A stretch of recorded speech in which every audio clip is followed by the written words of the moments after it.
Pada sesi yang lalu kita telah membahas tentang besarnya konsumsi daya listrik dari CPU dan GPU. Kebetulan kedua komponen atau perangkat keras tersebut merupakan komponen atau perangkat keras yang paling rakus daya. Artinya dia paling banyak mengkonsumsi daya listrik. Kali ini kita akan membahas tentang berapa besarnya konsumsi daya listrik dari sebuah motherboard. Nah, ini adalah contoh motherboard yang biasa digunakan untuk PC desktop, yaitu PC yang biasa digunakan di rumah-rumah atau di kantor-kantor. Umumnya, besarnya konsumsi daya listrik dari motherboard zaman sekarang itu berkisar antara 25 hingga 80 watt. Untuk motherboard yang kelas menengah itu biasanya mengkonsumsi daya listrik sebesar antara 40 sampai 60 watt. Sedangkan untuk motherboard yang kelas atas, konsumsi daya listriknya lebih tinggi, yaitu berkisar antara 50 hingga 80 watt. Untuk motherboard yang kelas lebih tinggi lagi, yaitu misalnya motherboard yang biasa digunakan untuk gaming atau untuk workstation, itu konsumsi daya listriknya bisa mencapai antara 60 sampai 80 watt, bahkan lebih. Namun jarang dijumpai besarnya konsumsi daya listrik itu lebih dari 100 watt, umumnya kurang dari 100 watt. Saya bicara di sini adalah umumnya. Nah, kemudian untuk apa sih konsumsi daya listrik sebesar itu? Nah, itu digunakan untuk mendukung seluruh komponen yang ada pada motherboard itu sendiri. Perlu diketahui bahwa di dalam motherboard itu banyak sekali chip-chip ya dan komponen elektronika lainnya, dan mereka itu semuanya membutuhkan daya listrik. Misalnya kayak ada chip audio, ada chip untuk LAN dan sebagainya. Dan yang paling terkenal di sini adalah chipset. Nah, kita bicarakan sebagai contoh konsumsi daya listrik dari komponen yang ada pada motherboard. Kita bahas satu saja sebagai contoh kebutuhan konsumsi daya listrik pada chipsetnya. Karena chipset ini yang sangat terkenal seperti itu. Nah, di sini umumnya sebuah chipset itu mengkonsumsi daya listrik sebesar 3 hingga 20 watt. Ini untuk motherboard zaman sekarang. Jadi chipsetnya itu sendiri mengkonsumsi antara 3 sampai 20 watt sebagai suatu contoh di sini. Untuk chipset buatan Intel, misalnya Z790 itu mengkonsumsi daya listrik kurang lebih 6 watt. Nah, chipset ini biasanya digunakan untuk CPU atau prosesor Intel tentunya di sini, yaitu yang generasi 12, 13, 14, yaitu yang menggunakan soket LGA 1700. Misalnya, dia digunakan untuk Core i9 yang 14900K, atau digunakan untuk Core i7 yang 14700K. Nah, keduanya ini merupakan CPU atau prosesor kelas atas ya, yang biasanya digunakan untuk gaming. Nah, chipset ini Z790 ini itu dilengkapi dengan fitur untuk overclocking. Memang dia ini digunakan untuk motherboard kelas atas ya, untuk gaming biasanya untuk itu. Nah, contoh yang kedua adalah untuk chipset buatan AMD. Saya ambilkan di sini yang chipset X570. Kenapa saya ambil ini? Karena ini dulu pernah terkenal ya, mungkin banyak pemirsa yang sudah tahu itu. Dia ini membutuhkan konsumsi daya listrik berkisar 11 watt.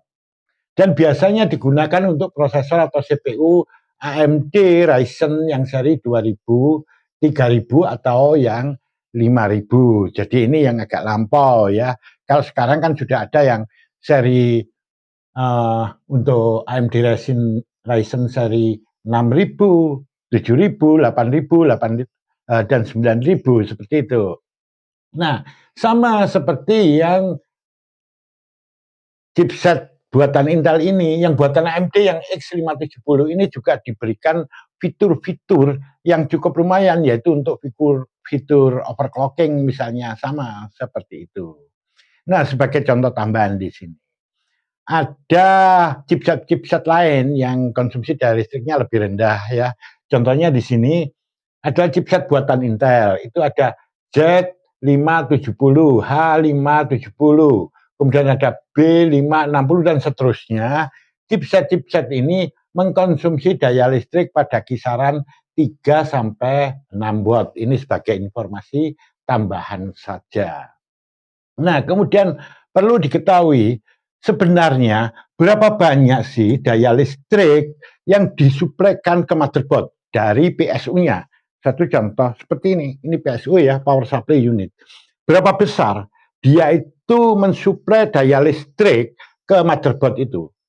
Untuk PSU ini yang memiliki konektor 24 pin, ininya ini, yang 24 pin ini, itu sebenarnya mampu mensuplai daya listrik kepada sebuah motherboard ini umumnya sebesar 300 watt, kurang lebih 300 watt ini.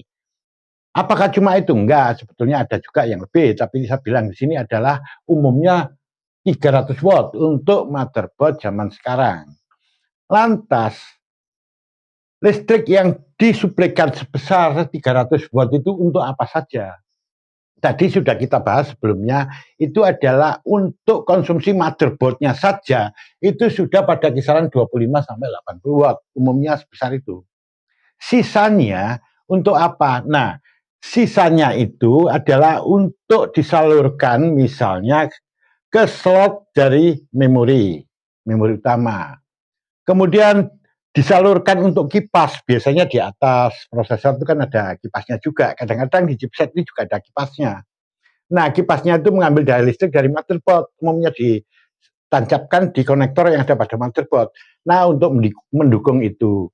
Kemudian untuk apa lagi? Yaitu untuk mendukung slot-slot yang ada di situ. Nah, ini yang penting kita bahas untuk slotnya ya. Misalnya untuk slot PCIe semacam ini, umumnya slot PCIe ini mendapatkan sokongan daya listrik sebesar maksimumnya 75 watt. Ini ya di sini. Nih 75 watt maksimum. Umumnya seperti itu.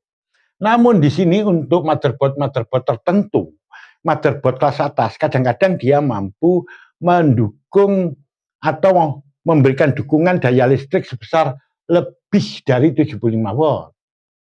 Nah, bahkan di sini AMD itu juga membuat suatu driver ya, yang dikenal drivernya itu dilengkapi dengan fitur ini compatibility mode, di mana driver ini bisa membuat slot PCIe ini tadi mampu disuplai daya listrik hingga lebih dari 75 watt. Tentunya lebihnya itu tidak terlalu tinggi, tidak begitu. Kemudian ada satu pertanyaan, bagaimana misalnya di sini ada graphic card ya, kartu grafis, orang lain mungkin menyebutnya juga dengan GPU, yang dia konsumsi daya listriknya bisa mencapai ratusan watt. Misalnya untuk AMD ada ya yang membutuhkan daya listrik hingga 304 watt. Kemarin sudah kita bahas tuh pada sesi yang sebelumnya. Kemudian untuk NVIDIA itu ada yang sampai 575 watt, yaitu yang RTX 5090 itu. Nah, kalau dia membutuhkan daya listrik itu, terus sedangkan di slotnya ini, slot PCI-nya hanya mampu mendukung 75 watt. Sisanya diambil dari mana? Nah, sebenarnya sisanya GPU atau graphic card ini mengambil listrik langsung ke PSU, ke power supply-nya. Ada konektor untuk itu, ada yang konektornya 6 pin, 8 pin, dan seterusnya. Ini contohnya ini ada, ini yang 6 pin, kebetulan yang 6 pin ini ya. Nah, seperti itu. Nah, kita sekarang sudah mengetahui di sini sebagai contoh saja berapa banyak, berapa besar konsumsi daya listrik dari motherboard itu sendiri. Tentu semua itu sangat bergantung pada tipe atau jenis pada motherboard itu sendiri. Semoga ini bermanfaat. Kita lanjut pada sesi berikutnya.